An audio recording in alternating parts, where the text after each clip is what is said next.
La charla que nos corresponde ahora en este tiempo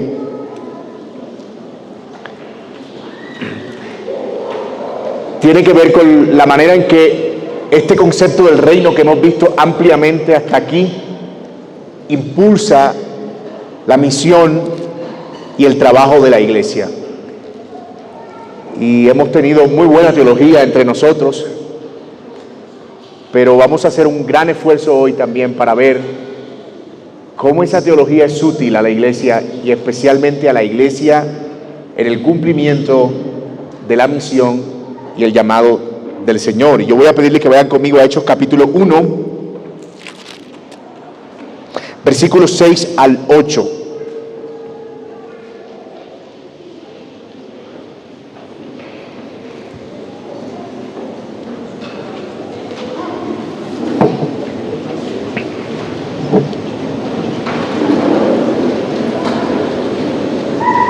Hechos capítulo 1,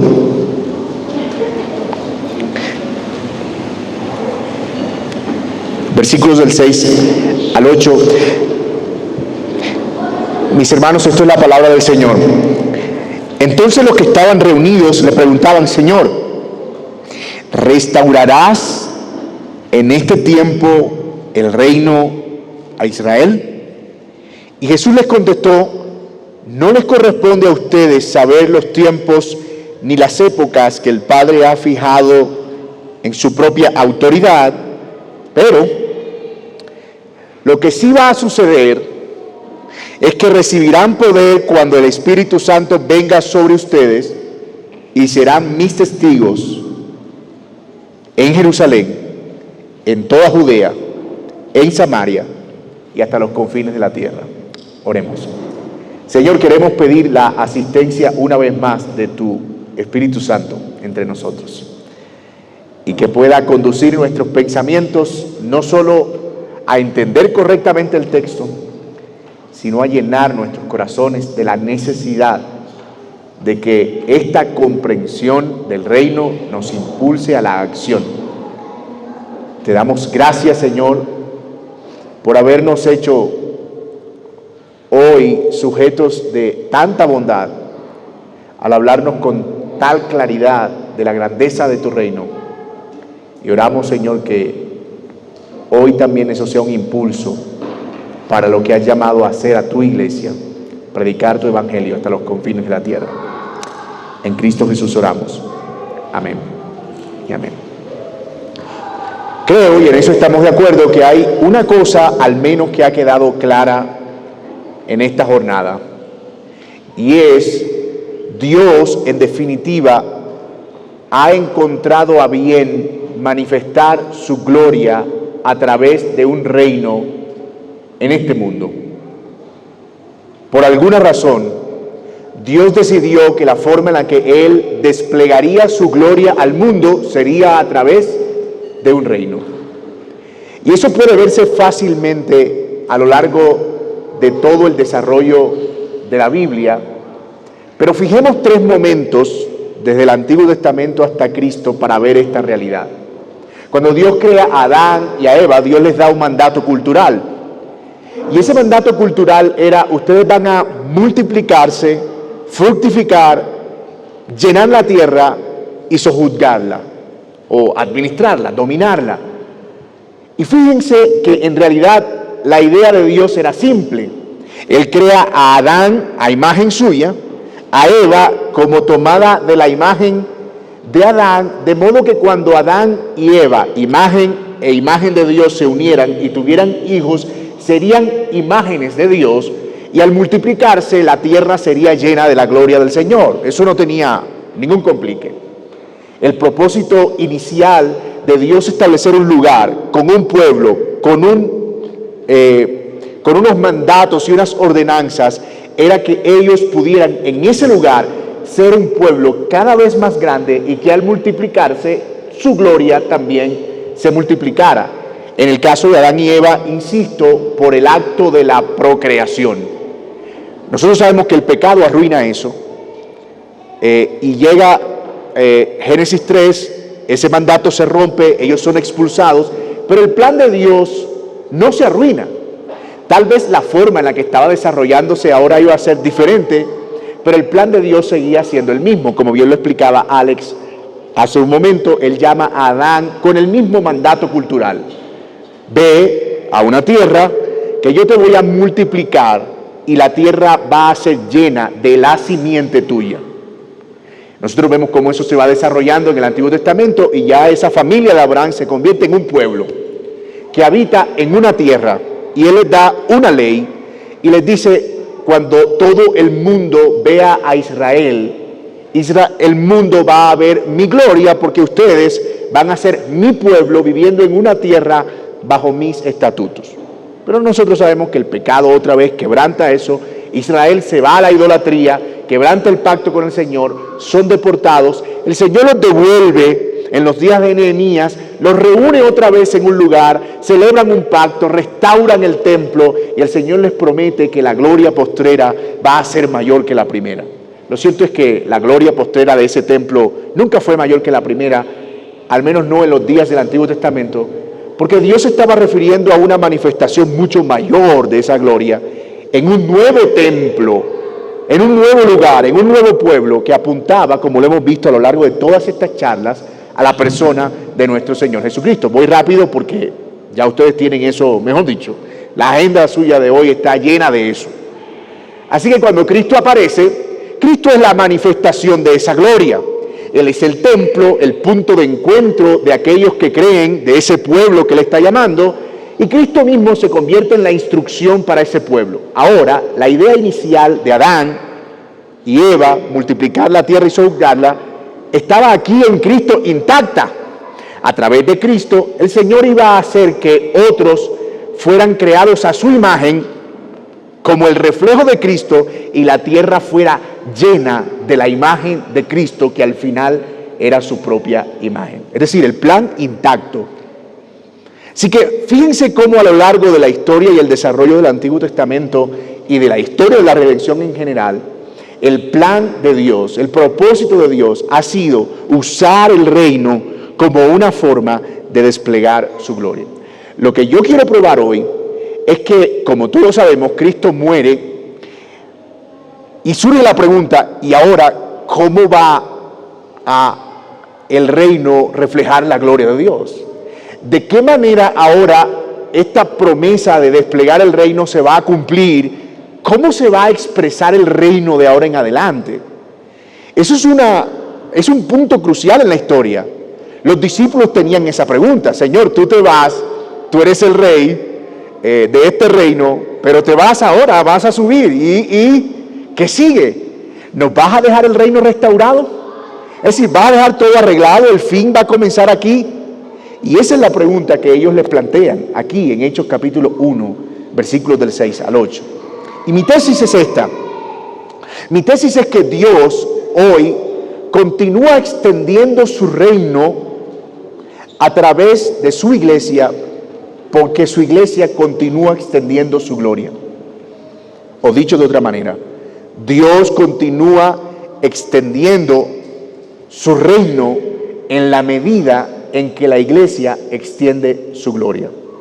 Y vamos a probar que en efecto Cristo aquí está delegando y entregando a la iglesia los poderes, o el poder, el carácter y la extensión, es decir, hacia dónde debían apuntar sus esfuerzos, hacia dónde debía ir el reino.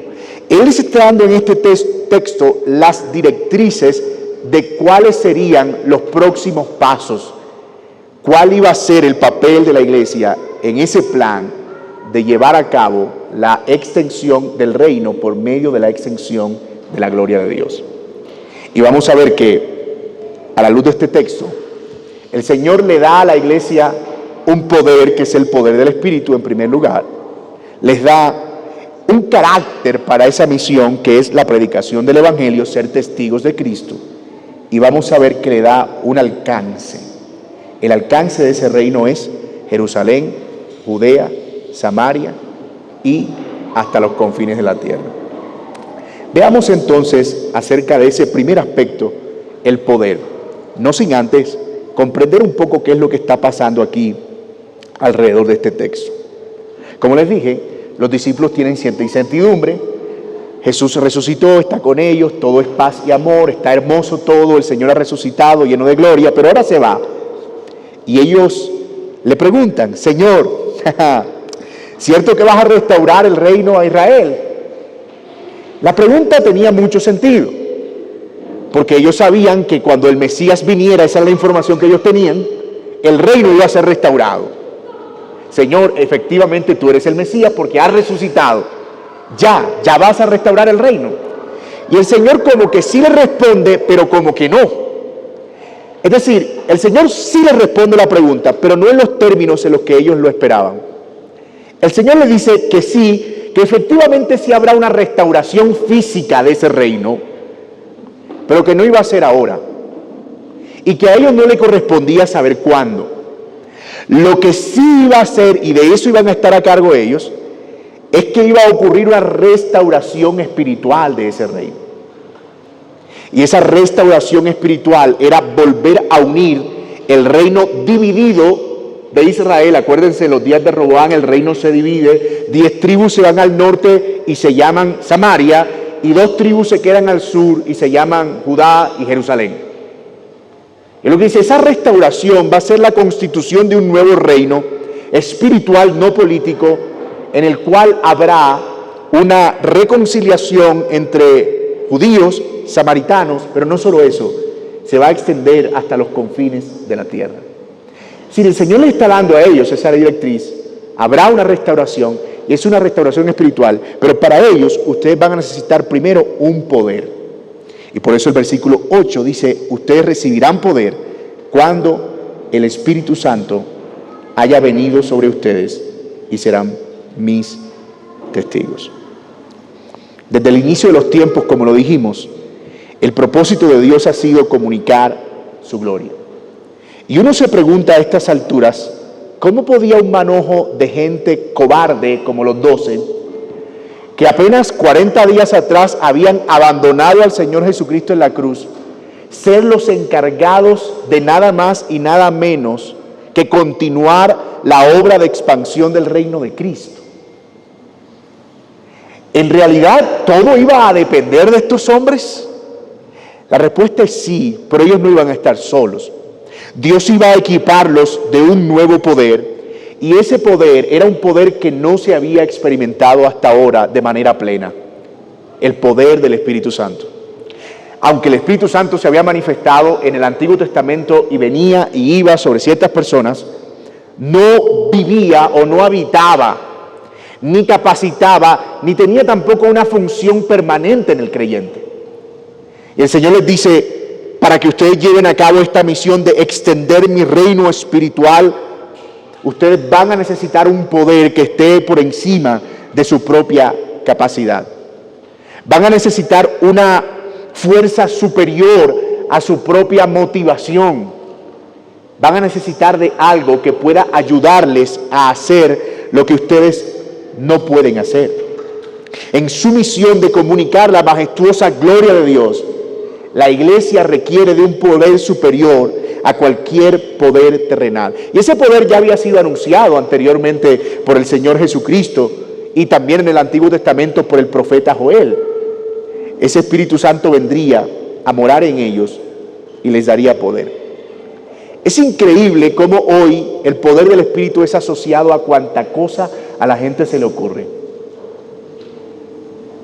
Sin embargo, el verdadero poder del Espíritu sobre la iglesia es la capacidad de hablar de Cristo, vivir a Cristo, reflejar a Cristo y proclamar la gloria de Cristo con valentía en un mundo que se iba a oponer a Cristo. Nota que él le está diciendo: ustedes van a ser mis testigos, y la idea de esa palabra es: ustedes van a ser mis mártires. Les advierto que la cruz no es el único obstáculo que ustedes han enfrentado. Van a enfrentar mayores problemas, pero van a necesitar de algo superior a su propia fuerza de voluntad, que los ayude a mantenerse firmes y a dar, incluso si fuere necesario, sus propias vidas. Nada, ninguna otra cosa puede explicar por qué los 12 cobardes discípulos 11 murieron martirizados prácticamente, dispuestos a entregar su vida y morir por la causa del Señor Jesucristo, aun cuando en principio habían asumido una actitud cobarde. La única explicación para eso es ellos estaban teniendo un poder que no estaba en ellos. Mis amados, si la iglesia todavía tiene la misión de seguir extendiendo el reino de Dios a través de la gloria de Dios, entonces la iglesia sigue teniendo la necesidad del Espíritu para llevar a cabo esa misión. Y no estamos hablando solo de señales y prodigios, que en su momento era lo que también estaba acompañando a los discípulos, además de la valentía. El Espíritu les estaba dando una facultad para ser testigos de Cristo y mostrarse como discípulos de Cristo en señales, milagros, liberación de demonios, etc. Hoy, el Espíritu Santo actúa más allá de confirmar que somos enviados por el Señor, dándonos todo lo necesario para estar dispuestos a dar, si fuere, como dije, necesario, nuestra propia vida por la causa del Señor. El poder del Espíritu en la iglesia para llevar a cabo esta misión y extender el reino también se manifiesta a través de los dones que Él pone en la iglesia. Dones que son para la edificación de los santos. Hay un sentido en el que la iglesia congregada, funcionando como un cuerpo con personas que enseñan, que sirven, que aconsejan, que hacen misericordia, que ministran, que dan, que ponen todos sus dones en ejercicio, hay un sentido en el que esa actividad del Espíritu Santo comunica algo de la gloria de Dios a un mundo que no tiene nada que ver con eso. Y esa actividad del Espíritu Santo está vigente entre nosotros. Lamentablemente, a veces reducimos la discusión sobre los dones del Espíritu Santo a los dones espectaculares, como si fueran los únicos dones que el Espíritu Santo da. Pero tener pastores en una congregación, tener personas que sirven, tener personas que están entregando incluso sus vidas por salir de misioneros y plantar iglesias donde nadie se atreve a ir, eso es el Espíritu Santo trabajando para promover la gloria de Dios. El Espíritu es el motor de la misión. Pero no solo eso, el Espíritu Santo también promueve la santidad en los creyentes, y eso promueve la gloria de Dios. Cuando la iglesia empieza a ser el reflejo de algo que se opone al pecado rampante del mundo, la iglesia está mostrando la gloria de Dios, y esa es una manera de extender el reino. ¿Cómo el Espíritu Santo nos presenta a Cristo? Y dice, segunda a los Corintios capítulo 3, que nosotros al contemplar el rostro de Cristo somos transformados de gloria en gloria conforme a la imagen de Cristo, que es finalmente el propósito por el cual Dios nos ha dado su palabra, que seamos semejantes a Él, el propósito del reino.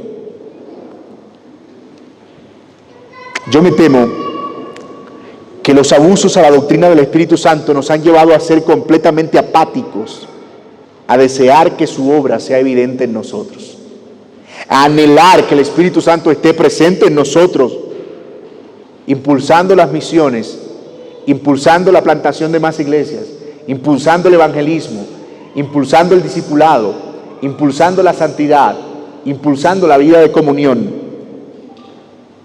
Mis amados, el Espíritu Santo no ha sido robado de la iglesia.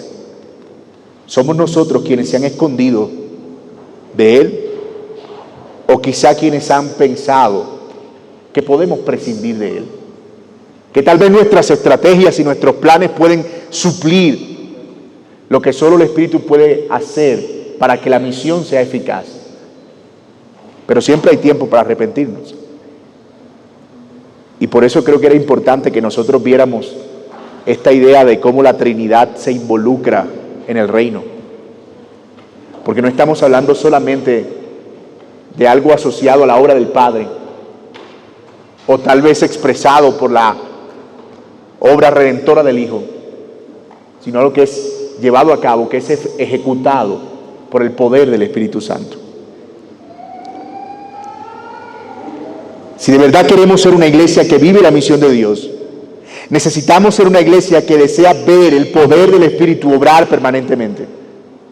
Debemos orar por el Espíritu, que nos dé de nuevo valentía y que abra puertas para que el Evangelio de Cristo siga siendo predicado, que su reino siga siendo extendido. Después de todo, esa es su misión según el mismo Jesús. Él, el Espíritu Santo, me glorificará a mí, porque tomará de lo mío y os lo hará saber.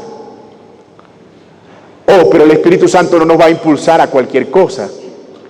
¿Cuál es el carácter de esa misión de la iglesia? Ya sabemos que efectivamente Cristo está encomendándole a los discípulos la continuación de la expansión de su reino.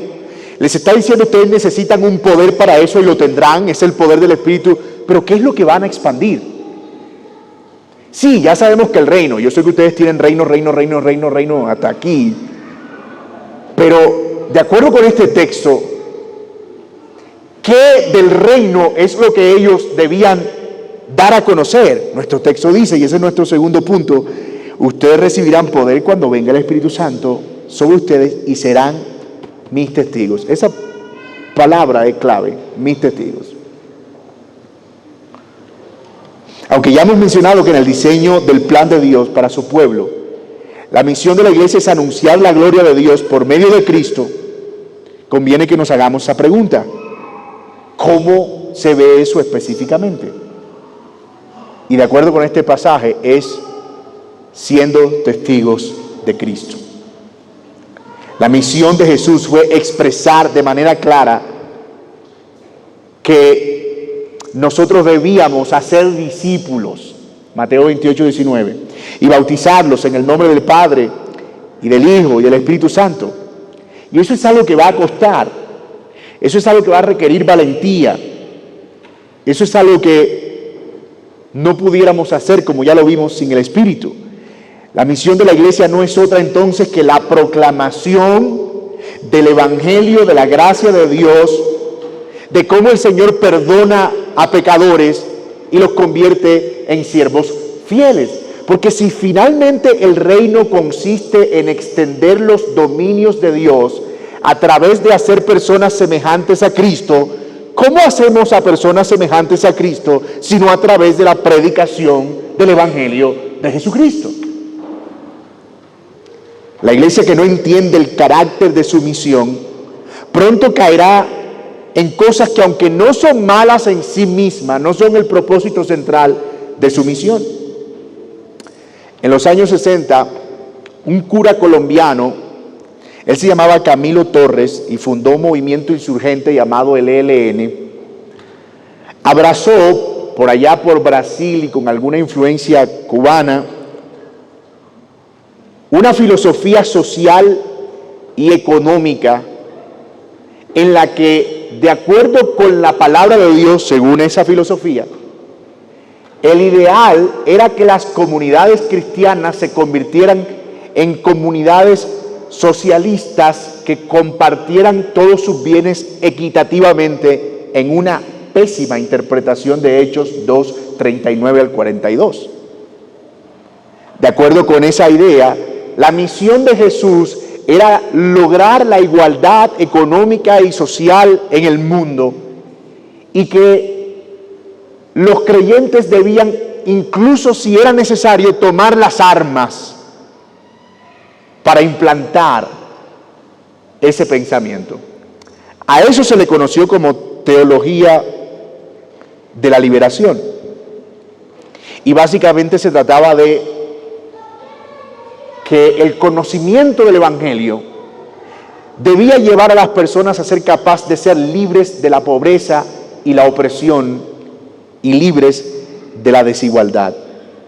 Y aunque nosotros podemos ver principios de cooperación, ayuda y de socorro y misericordia para los necesitados, de ninguna manera vemos que la Biblia plantee que eso sea un sistema económico que tenga que ser replicado a gran escala.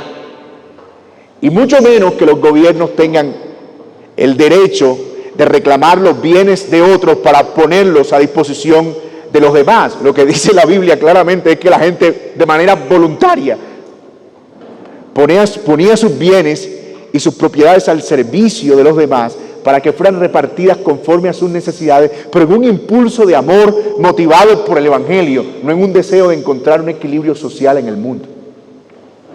Eso por lo menos es claro en la Biblia. Y muchas iglesias fueron detrás y siguen yendo detrás de ese principio. Porque cuando no se tiene clara la misión de la iglesia, que es la proclamación clara del Evangelio de Jesucristo, como dicen en mi país, el que no sabe hacia dónde va, cualquier bus le sirve. Si yo no tengo claro cuál es mi propósito y cuál es mi misión como iglesia, cualquier moda o pensamiento o cosa que aparezca de repente me va a parecer útil porque tal vez suena popular o atrae gente o, qué sé yo, resulta útil.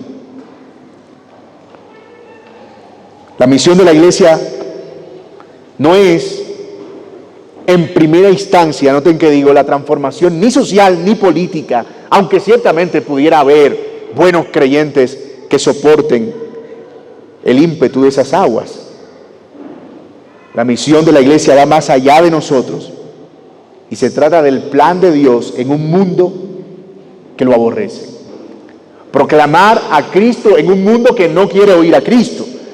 Sostener con valentía el baluarte de la verdad, como dijo el apóstol Pablo, ante un mundo que golpea contra ella. Pero quienes decidan vivir esa misión deben saber que hay un costo asociado a ella,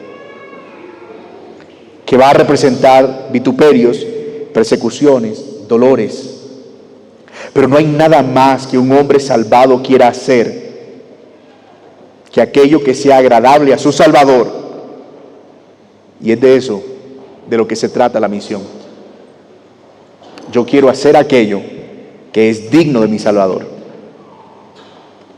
Así que, fíjense que esa encomienda del Señor es clara y muy específica. Ustedes deben continuar la restauración del reino. No pueden hacerlo por sus fuerzas, necesitan el poder del Espíritu. No pueden decir cualquier cosa, no se van a promover a ustedes mismos, no se van a predicar a ustedes mismos, deben ser mis testigos, es decir, predicar mi evangelio. Y ahora viene la tercera pregunta. ¿Dónde? ¿Por qué? Pues se supone si vamos a extender un reino, hemos visto que un reino tiene un alcance, un territorio, y hemos dicho que efectivamente Dios es rey del universo por derecho de creación, pero hemos visto también que en las Escrituras Él ha manifestado su reino a través de un pueblo, delimitado en un espacio. Así que la pregunta es obvia, Señor, ¿y a dónde debemos nosotros extender el reino? Me imagino que a Jerusalén y Judea, porque los samaritanos, mejor dicho, de ellos mejor ni hablemos. Y el Señor responde y les dice, bueno, miren, ustedes van a tener que ir a Jerusalén y Judea, sí, es verdad. Samaria, y hasta los confines de la tierra, Pero allí el Señor le está dando el alcance de la misión. Y varios de los expositores ya han hablado de que efectivamente el reino de Dios tiene un carácter universal. Está claro en este texto. No es solo algo que Dios había pensado solamente o únicamente para judíos, sino para toda la creación. Ya le habíamos explicado que en los días de Jeroboam el reino estaba dividido. Y aquí esta restauración espiritual comienza primero con volver a coser esa grieta que había entre judíos y samaritanos. De hecho, para los días de Cristo todavía no había una reconciliación entre ambos reinos. El reino del norte había adoptado una especie de sincretismo religioso en el que adoraba a Dios en un templo, pero era un Dios mezclado con Dagón y otros dioses filisteos, y era un solo enredo lo que ellos tenían. De hecho, Jesucristo cuando habló con una samaritana le dijo, lo que pasa es que ustedes adoran lo que no saben. Porque efectivamente los samaritanos, habían convertido la adoración en una cosa extraña y tiene sentido. Cuando el reino se divide, el templo queda en Judea. Ellos son 10 tribus que se van al norte y se quedan sin templo. Se supone que estamos peleados. No vamos a llevar nuestros sacrificios desde Jerusalén hasta Judea. Pues construyamos nuestro propio templo. Y por eso se crea esa especie de sistema religioso dividido. Y el Señor le dice a los discípulos, ¿saben qué? Eso ya no será más. De hecho, estas no son palabras nuevas. Jesús se lo había dicho también a la mujer samaritana, cuando la mujer samaritana le preguntó en Juan capítulo 4, Señor, dime la verdad, porque yo veo que tú eres como profeta. ¿Cuál es la verdadera adoración que Dios recibe? ¿La que se da en el templo, por los de Jerusalén y los de Judea? ¿O la que se da en este pozo, que es lo que nos quedó a nosotros para adorar? Porque a nosotros nos dijeron que la de aquí es válida. Pero ustedes dicen que solo la que se da en el templo. ¿Tú qué dices? Y el Señor le dice, mira mujer, la hora viene, y ahora es, en que los verdaderos adoradores adorarán al Padre en espíritu y en verdad. En otras palabras, no será una adoración limitada al aspecto físico. Eso es lo que significa la adoración en el espíritu. Cuando yo era chiquito en el Señor es cuando estaba empezando, yo pensaba que la adoración en el espíritu era adoración cerrando los ojos. Entonces yo decía, voy a adorar en el espíritu, y cerraba los ojos. Abrir los ojos era adorar en la carne. Pero luego, este pasaje me ayudó a entender que la adoración en el espíritu es una adoración que no está limitada a un lugar físico. Dice, cuando venga el Mesías, sí, Él nos dirá cuál será ese lugar. Y Jesús le dice, yo soy el que habla contigo. Yo soy el lugar. La hora viene y ahora es. Yo soy. Cuando los verdaderos adoradores adorarán al Padre en espíritu y en verdad. Yo soy. La adoración es a través de mí. Así que Cristo le está diciendo ahora a los discípulos que eso que él había conversado con la mujer samaritana era su misión. Su misión es proclamarme a mí para que todo el mundo pueda adorar a Dios a través de mí, independientemente de dónde se encuentren. Eso es glorioso. De hecho, tiene una implicación práctica muy importante. ¿Saben por qué? Porque incluso nosotros como cristianos, creyentes ya, miembros de iglesia, tenemos la idea equivocada de que la adoración solo ocurre el domingo por la mañana en las 4 paredes de la iglesia. Pero este texto lo que nos está diciendo es que a través de Cristo nosotros somos el reino de Dios y la gloria de Dios esparcida por el mundo en cualquier lugar donde nosotros estemos. Oh, eso quiere decir que donde tú estás trabajando, el reino de Dios está ahí.